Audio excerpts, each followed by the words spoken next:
भारत का एक ऐसा खूंखार डाकू जिसने कन्नड़ फिल्मों के सुपरस्टार राजकुमार को 108 दिनों तक अपनी कैद में रखा था और इसके बावजूद भी पूरे राज्य की पुलिस उसे ढूंढ नहीं पाई थी। जी हाँ दोस्तों, मैं बात कर रहा हूँ साउथ इंडिया के कुख्यात डाकू वीरप्पन की।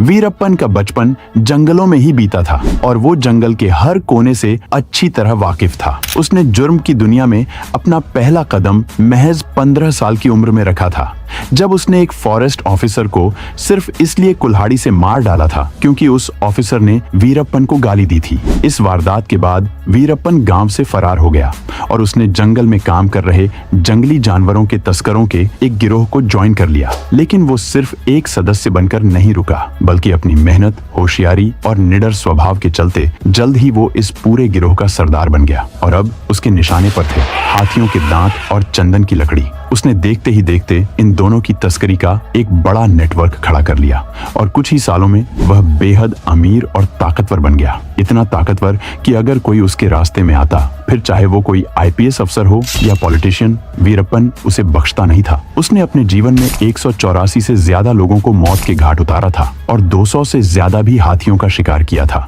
लेकिन सबसे सनसनीखेज घटना तब हुई जब उसने साउथ फिल्मों के दिग्गज अभिनेता राजकुमार को किडनैप कर लिया और पूरे 108 दिन तक उन्हें जंगल में बंधक बनाए रखा था। आए दिन उसके कारनामों की वजह से सिर्फ साउथ ही नहीं बल्कि पूरे देश में डर का माहौल बन चुका था।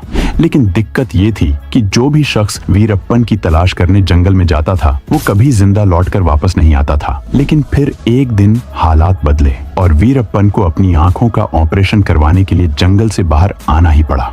और जैसे ही खुफिया सूत्रों से पुलिस को खबर मिली कि वीरप्पन एक एम्बुलेंस के जरिए शहर की तरफ जा रहा है, तभी स्पेशल टास्क फोर्स ने तुरंत उसे घेरने का प्लान बना लिया और रास्ते में 30 कमांडो की टीम ने उसकी एम्बुलेंस को बीच रास्ते में घेरकर उस पर 300 से भी ज्यादा राउंड फायर कर दिए। और इस एनकाउंटर में वीरप्पन और उसके 3 साथी मारे गए और कहते हैं कि उसके मरने के बाद उसी के गांव के लोगों ने उसके छुपाए हुए सारी दौलत को बाहर निकाल लिया और पूरा गांव रातों रात अमीर हो गया।